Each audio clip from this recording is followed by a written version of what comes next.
Se está quedando calvo igual que su padre perdedor. Se burló mi esposa. Su cara, cuando descubrió el imperio secreto de $82 millones de mi padre y la brutal cláusula de venganza de nuestro acuerdo prenupcial. Nunca pensé que mi incipiente calvicie sería el catalizador para descubrir el verdadero carácter de mi esposa. Esa mañana, mientras examinaba mi cabello raleado en el espejo del baño, ella apareció detrás de mí, su reflejo mostrando esa familiar mirada de disgusto a la que me había acostumbrado durante el último año. Mírate, se burló, apoyada en el marco de la puerta con su bata de seda de diseñador, quedándote calvo igual que tu padre perdedor. Sus palabras flotaron en el aire como veneno. No me apunté para casarme con un don nadie calvo. El comentario dolió, pero no era nada que no hubiera oído antes. Durante meses, estas sutiles pullas se habían convertido en su pasatiempo favorito. Lo que había comenzado como sugerencias útiles ocasionales sobre tratamientos para el cabello se había convertido en recordatorios diarios de que me estaba volviendo menos atractivo para ella con cada hebra caída. Permanecí en silencio, continuando mi rutina matutina como si sus palabras no se hubieran clavado en mi pecho. Mi padre, de hecho, había perdido el cabello temprano, tal como me estaba pasando a mí ahora a los 34. Pero la parte de perdedor, ahí era donde su ignorancia realmente brillaba. «Sabes», o continuó, examinando sus uñas cuidadas, «cuando nos conocimos, me prometiste un cierto estilo de vida. Ahora míranos, atrapados en esta modesta casa, conduciendo coches promedio mientras todas mis amigas están mejorando sus vidas». Suspiró dramáticamente. «Y ahora también estás perdiendo el pelo. Es como si estuviera viendo la vida de tu padre repetirse ante mis ojos». Poco sabía ella sobre la carta certificada que había recibido ayer. Mi padre, el supuesto perdedor que conducía una camioneta vieja y vivió en una casa modesta toda su vida, había estado construyendo en secreto un imperio mientras parecía ordinario para el mundo y especialmente para mi esposa obsesionada con el estatus. Había estado adquiriendo silenciosamente empresas, bienes raíces e inversiones que harían que hasta las amigas materialistas de ella se quedaran boquiabiertas. Cerré el botiquín, finalmente girándome para enfrentarla directamente. ¿De verdad crees que mi padre era un perdedor? Por favor, se mofó. Ese hombre usó la misma chaqueta durante 20 años y murió en una casa tipo rancho de 3 habitaciones. Si eso no es una vida desperdiciada, no sé qué lo es. Asentí lentamente, manteniendo mi expresión neutral. La reunión con el abogado de mi padre estaba programada para mañana por la mañana. Por ahora, soportaría un día más de su condescendencia. Cuando me iba al trabajo, me recordó que no olvidara la reserva para cenar en el restaurante caro que había estado queriendo probar, ese que llevaría nuestro supuesto presupuesto al límite. «No llegues tarde», gritó. «Y usa un sombrero si tu cabello se ve particularmente raleado». Conduciendo al trabajo, pensé en los sacrificios que mi padre había hecho. Como había vivido de forma sencilla, no por necesidad, sino por elección. Como me había enseñado el valor del carácter sobre la apariencia, y cuán decepcionado estaría de ver a la mujer con la que me había casado, que solo podía ver el valor en las marcas de diseñador y el estatus social. La ironía no se me escapaba. Se había casado conmigo esperando una eventual riqueza de mi carrera corporativa, solo para decepcionarse por mi salario promedio y ahora mi predisposición genética a la calvicie. Pronto descubriría que el hombre del que se había estado burlando, mi padre con sus modales humildes y su cabello raleado, había acumulado una riqueza más allá de sus sueños más salvajes. Y aprendería exactamente qué tipo de herencia había recibido en realidad. A la mañana siguiente, llegué al despacho del abogado 20 minutos antes. La recepcionista me guió a una sala de conferencias donde varias carpetas gruesas estaban apiladas ordenadamente sobre la mesa pulida. A través de las paredes de cristal, podía ver a otros abogados y asistentes legales mirando con curiosidad en mi dirección. Dejó instrucciones explícitas, explicó el abogado cuando entró. Un hombre mucho más joven de lo que esperaba, con gafas sin montura y un comportamiento formal. Su padre quería que entendiera algo antes de que discutiéramos los detalles de su patrimonio. Deslizó la carpeta superior hacia mí. Dentro había fotografías, docenas de ellas. Mi padre con varios socios comerciales, firmando documentos, dándose la mano fuera de edificios que no reconocí. Las marcas de tiempo se remontaban 30 años. Su padre comenzó a invertir en startups tecnológicas en la década de 1990, mucho antes de que la mayoría de la gente entendiera su potencial, continuó el abogado. Compró bienes raíces comerciales en áreas que entonces no estaban desarrolladas pero que ahora son algunas de las propiedades más valiosas en 3 estados. Fundó 2 compañías con nombres diferentes y las vendió por ganancias sustanciales. Hojeé los documentos, mi mente luchando por reconciliar estas imágenes con el hombre que conducía una camioneta de 15 años y se negaba a reemplazar su sillón reclinable gastado porque todavía estaba perfectamente bien. ¿Pero por qué vivir como lo hizo?, pregunté. ¿Por qué el secretismo? El abogado sonrió levemente. Dijo que preguntarías eso. Me entregó un sobresellado con mi nombre escrito con la familiar caligrafía de mi padre. Quería que leyeras esto en privado. Con respecto al patrimonio en sí, la valoración preliminar lo sitúa en poco más de 78 millones de dólares, aunque es probable que sea conservador dadas algunas de las participaciones privadas.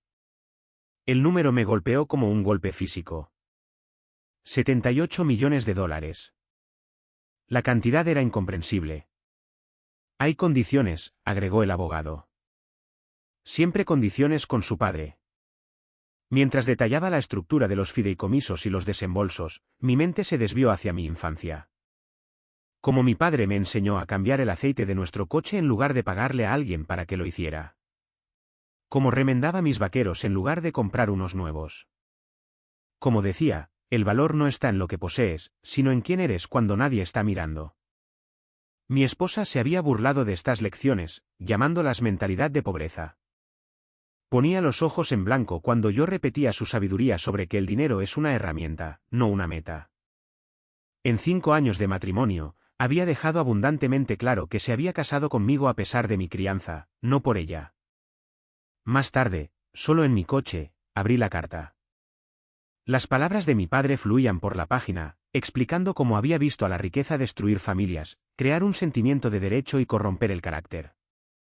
Cómo había decidido desde el principio vivir de acuerdo con sus valores en lugar de su balance general. Cómo me había observado de cerca mientras crecía, buscando señales de que entendía la diferencia entre el mérito y el valor. No siempre estuve seguro de estar haciendo lo correcto contigo, escribió. Especialmente cuando te vi atraído por personas que medían el éxito por las posesiones. Pero tenía que confiar en que los cimientos eran lo suficientemente fuertes. Ahora, todo lo que he construido es tuyo. Pero recuerda, la verdadera herencia no es el dinero. Es la comprensión de que la felicidad nunca proviene de lo que posees, sino de en quién eliges convertirte. Doblé la carta, guardándola en el bolsillo de mi chaqueta, cerca de mi corazón. Mientras conducía a casa, pensé en la elección que tenía ante mí. El último mensaje de texto de mi esposa me recordaba que no olvidara las reservas para cenar esa noche en un restaurante donde esperaba ser vista por su círculo social. La mujer que se había burlado del fracaso de mi padre pronto descubriría la verdad. Pero primero, necesitaba determinar exactamente qué tipo de persona era ella realmente y qué tipo de hombre quería ser yo. Esa noche en el restaurante, observé a mi esposa pedir los platos más caros del menú sin siquiera mirar los precios. Estaba montando un espectáculo para la pareja de la mesa de al lado, amigos suyos que habían comprado recientemente una casa de vacaciones. El brazalete de tenis de diamantes en la muñeca de su amiga captó la luz mientras comparaban compras recientes y próximos planes de viaje. Estamos pensando en renovar la cocina a continuación, dijo mi esposa, agitando su copa de vino. ¿No es así, cariño? Me apretó el brazo con un afecto teatral, algo que solo hacía en público. Asentí, estudiando su rostro. Hace 5 años, me había enamorado de su belleza, su ambición, su energía aparentemente imparable. ¿Cuándo se había transformado eso en esta actuación vacía, o siempre había estado ahí y yo había estado demasiado ciego para verlo? En realidad, dije casualmente, he estado pensando que podríamos necesitar ajustar nuestro presupuesto por un tiempo. La sonrisa permaneció congelada en su rostro, pero sus ojos brillaron con ira. No seas tonto, se rió para el beneficio de nuestra audiencia. ¿Estamos bien? Más tarde, en el coche, la fachada se derrumbó por completo. ¿A qué demonios vino eso?, exigió. ¿Sabes lo importante que es mantener las apariencias? ¿Tienes idea de lo vergonzoso que es cuando dices cosas así? Solo creo que deberíamos ser más cuidadosos con nuestros gastos, respondí con calma. Ella se mofó. Tu problema es que piensas demasiado como tu padre. Por eso estás atascado en la gerencia media mientras todos a tu alrededor son promovidos. Sin ambición, sin visión. Se giró para mirar por la ventana. Y ahora también estás perdiendo el pelo. Es como ver una tragedia genética desarrollarse en tiempo real. Agarré el volante con más fuerza, pero mantuve mi rostro neutral. Mi padre me enseñó a valorar la sustancia sobre la apariencia. Y mira a dónde lo llevó eso, espetó. Murió en la misma casa mediocre en la que vivió durante 40 años. ¿Es ese realmente el legado que quieres emular? Por un momento, consideré contárselo todo en ese mismo instante, detener el coche y mostrarle los documentos, la carta, la verdad sobre el imperio de mi padre y lo que significaba para nuestro futuro. Pero algo me detuvo. La prueba apenas había comenzado. Durante la semana siguiente, comencé a dejar caer sutiles indirectas sobre preocupaciones financieras. Mencioné una posible reestructuración en el trabajo, sugerí que pospusiéramos unas próximas vacaciones, cuestioné una nueva compra de muebles que ella había estado planeando. Cada comentario fue recibido con un desdén creciente. Te estás volviendo más patético cada día, dijo una mañana mientras me vestía para el trabajo. Me tocó la coronilla raleada, calvo y ahora aparentemente sin agallas también. Tu padre estaría muy orgulloso. Esa noche, recibí la documentación final del abogado. Todo estaba en orden. Los fideicomisos se habían establecido, las cuentas transferidas, las propiedades documentadas. La vida de éxito secreto de mi padre ahora era oficialmente mía para administrarla. Mientras estaba sentado en mi oficina en casa revisando los documentos, mi esposa apareció en la puerta. ¿En qué estás trabajando tan intensamente?, preguntó, intentando sonar casual mientras miraba mi escritorio. Deslicé los papeles en una carpeta. Solo algunas cosas del trabajo. Cosas del trabajo, repitió secamente. Sabes, el esposo de mi amiga acaba de ser ascendido a vicepresidente. Ahora están mirando casas en la comunidad cerrada, se apoyó en el marco de la puerta.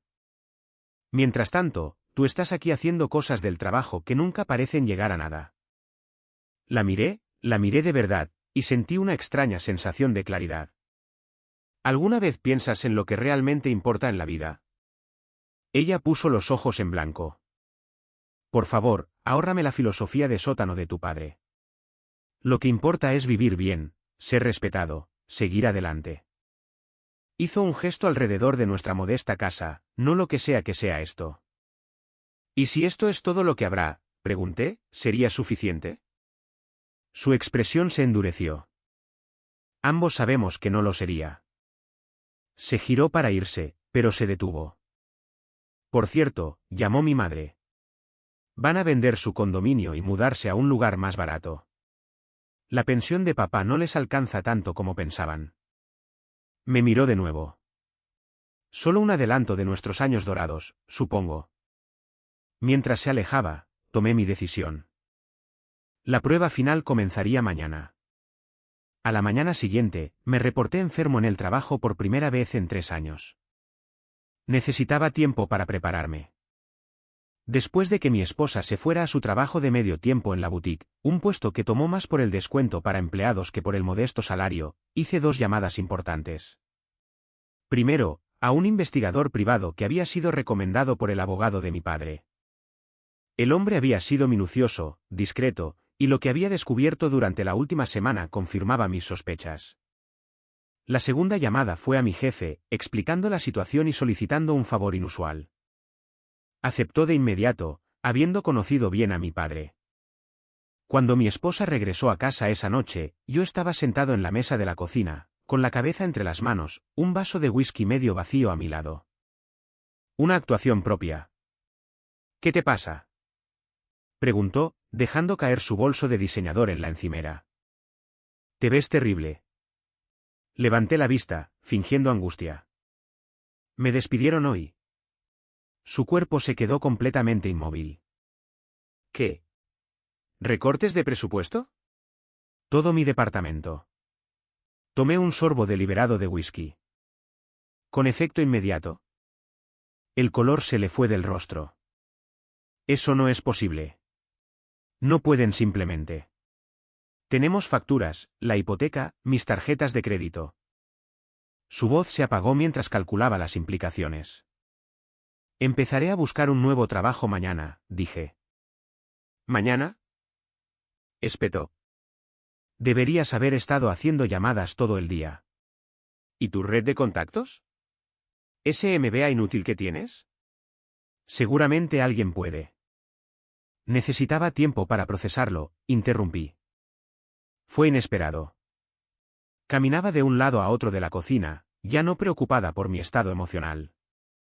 ¿Cuánto finiquito te dieron? 2 semanas. 2 semanas. Su voz se elevó hasta convertirse en un chillido. Eso ni siquiera cubrirá los gastos del próximo mes. La observé con atención. Tenemos algunos ahorros. Apenas suficiente para 3 meses viviendo así, dijo, gesticulando alrededor de nuestra casa como si fuera una choza en lugar de una cómoda casa de 3 habitaciones en un buen vecindario. ¿Y qué hay de la renovación de la cocina? Las vacaciones de verano. El leasing de mi coche vence en 4 meses. Ni una sola vez preguntó cómo me sentía. Ni una sola palabra de consuelo de que superaríamos esto juntos. Esa noche, durmió en la habitación de invitados, alegando que necesitaba espacio para pensar. A la mañana siguiente, la descubrí en su portátil revisando ofertas de trabajo. Sentí un momentáneo destello de esperanza hasta que me di cuenta de que estaba buscando puestos para ella, no para mí. Estoy pensando que debería conseguir un trabajo a tiempo completo en algún sitio, dijo sin levantar la vista, ya que claramente no se puede contar contigo. Las palabras dolieron a pesar de todo lo que sabía. Ya he enviado algunos currículums, mentí. Finalmente me miró, su expresión una mezcla de asco y resignación. ¿Sabes cuál es la peor parte? Tu cabello se está volviendo más raleado cada día, y ahora ni siquiera puedes permitirte esos tratamientos que investigué. Sacudió la cabeza. Te estás convirtiendo en él. La vida mediocre de tu padre se está convirtiendo en la tuya. 3 días después, regresé de una supuesta entrevista de trabajo y la encontré hablando urgentemente por teléfono en nuestra habitación. No me oyó entrar. No puedo vivir así, estaba diciendo. Me casé con él pensando que tenía potencial, pero no va a ninguna parte. Sí, sé lo que discutimos. El momento no es ideal, pero no puedo esperar mucho más. No, no sospecha nada. Aclaré mi garganta desde la puerta, y casi se le cae el teléfono. Tengo que irme, dijo rápidamente y colgó. ¿Quién era? Pregunté. Solo mi hermana, dijo con demasiada naturalidad, preguntando por nosotros. Asentí como si la creyera. El informe del investigador privado ya me había dicho todo lo que necesitaba saber sobre sus clases de yoga por la tarde y el agente inmobiliario con el que se había estado viendo durante los últimos 6 meses.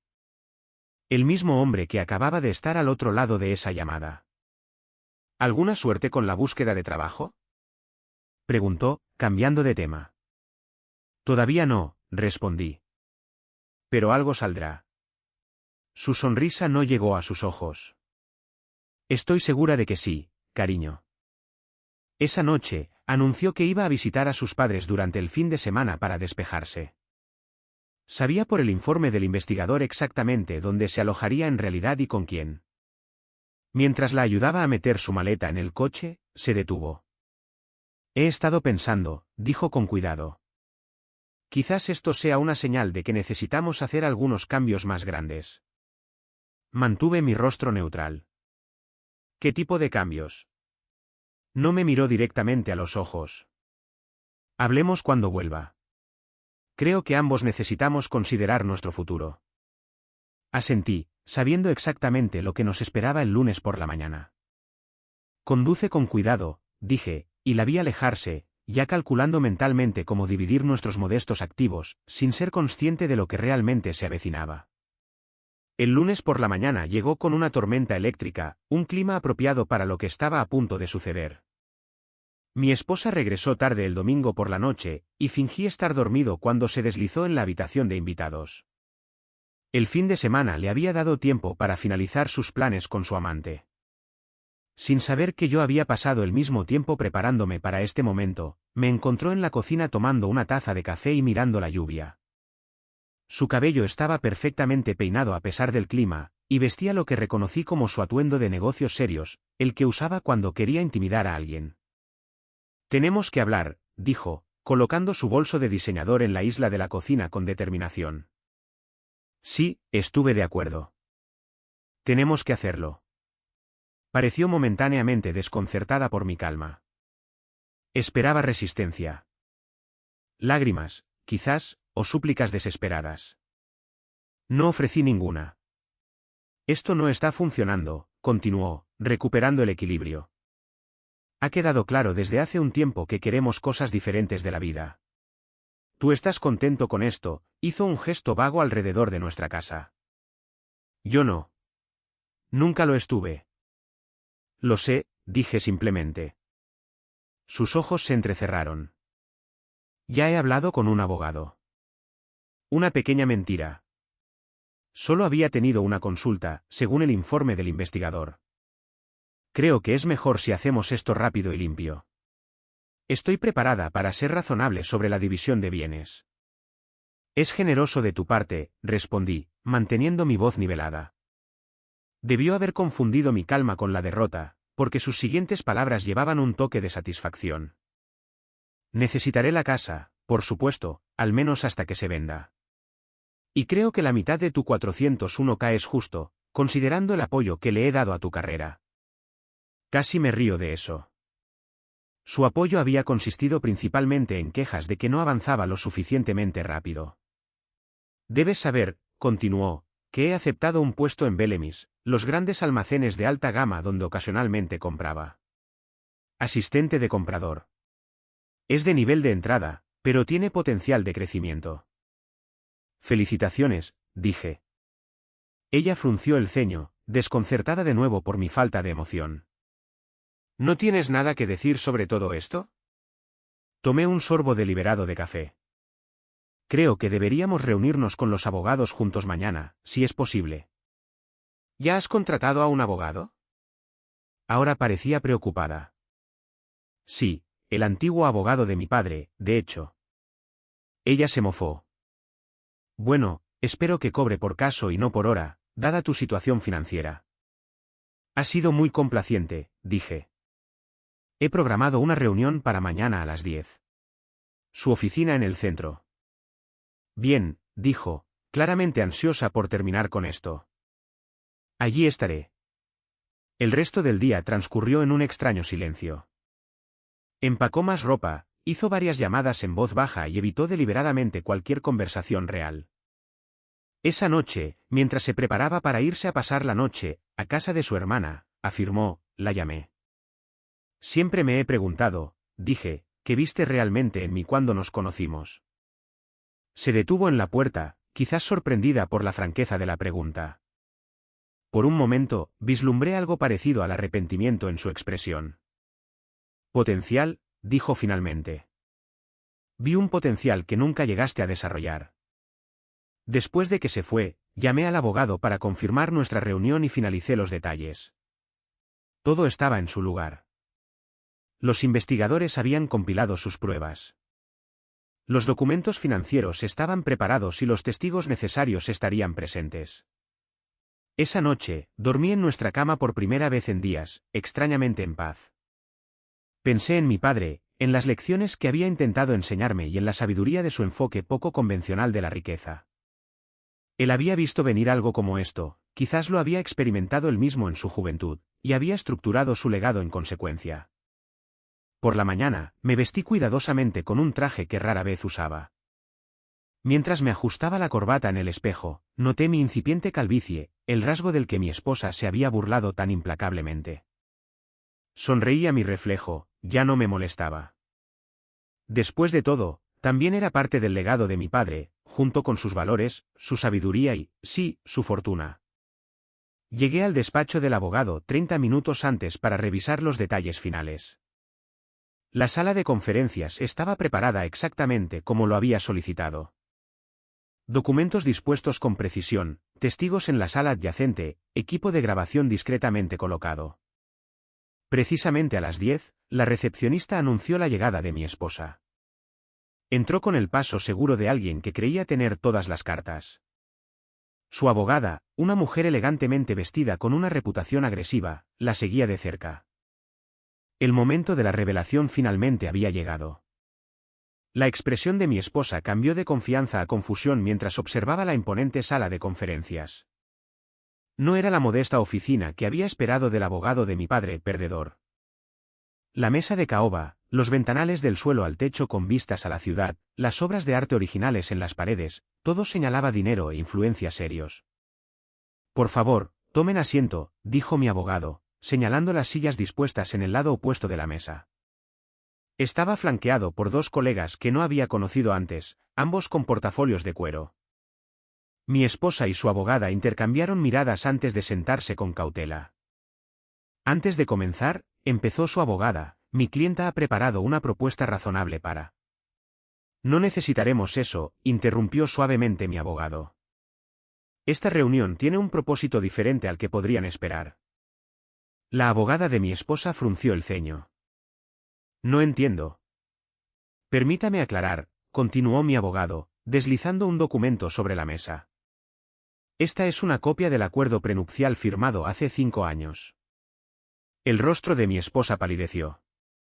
Ese fue un acuerdo simple. Apenas teníamos bienes entonces. Cierto, hablé por primera vez, pero contenía una cláusula de fidelidad. Sección 4, párrafo 3. Su abogada rápidamente pasó a la sección de referencia, sus ojos se abrieron de par en par mientras lo leía. Esta cláusula es bastante completa y exigible, agregó mi abogado, especialmente dadas las pruebas. A su señal, uno de sus colegas distribuyó carpetas a todos en la mesa. Dentro había una selección de los hallazgos del investigador privado, fotografías, recibos de hotel, registros telefónicos y transcripciones de conversaciones con el agente inmobiliario que había estado viendo. La sangre se le fue del rostro a mi esposa. Esto es una invasión de la privacidad, balbuceó, pero su voz carecía de convicción. Ahora, dije con calma, discutamos la división real de los bienes.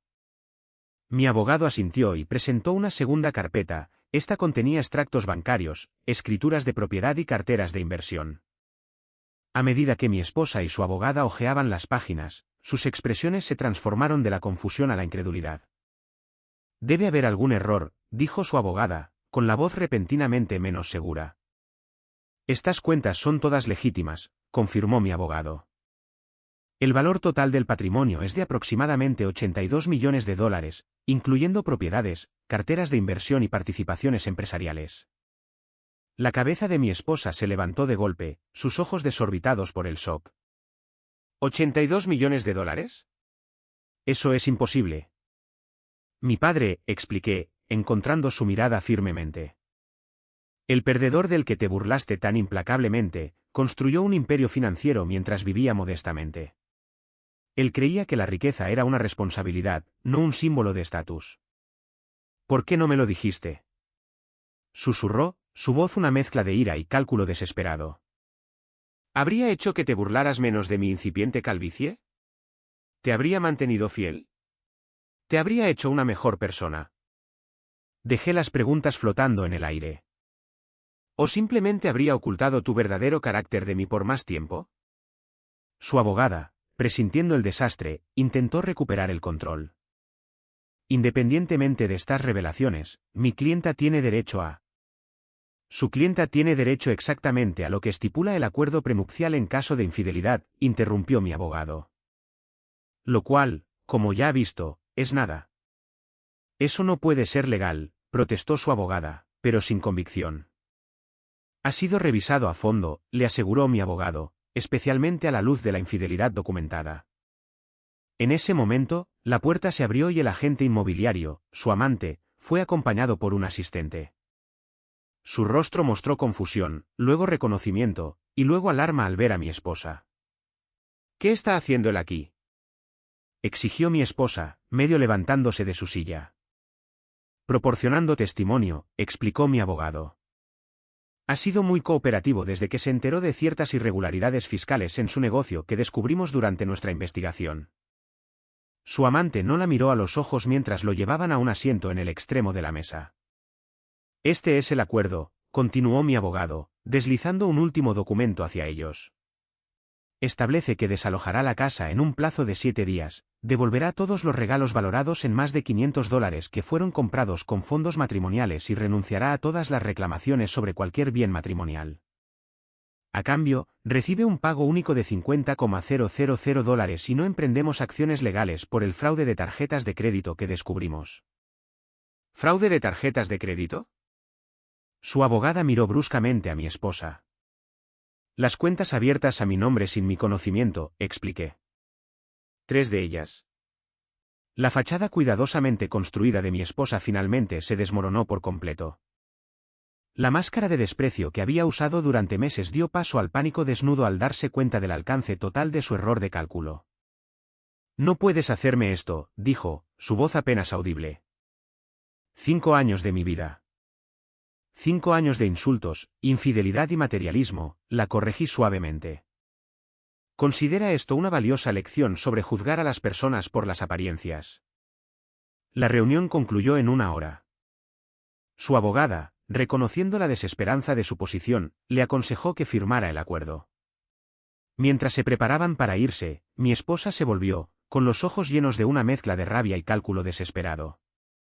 Cometí un error, dijo, intentando suavizar su voz. Podríamos empezar de nuevo ahora que lo entiendo. El hijo calvo de un perdedor te desea lo mejor en tus futuros empeños, respondí, tocando mi cabello raleado. Mi padre diría que algunas cosas, la integridad, la honestidad, la lealtad, valen más que otras. Cuando la puerta se cerró detrás de ellas, no sentí triunfo, solo alivio y un extraño sentimiento de gratitud hacia mi padre. No solo me había dado riqueza, sino también la sabiduría para reconocer su verdadero valor y el carácter que podía revelar en otros. Recogí mis cosas, agradecí a los abogados y salí a la brillante luz del sol de la tarde, listo para honrar el legado de mi padre de maneras que no tenían nada que ver con el dinero.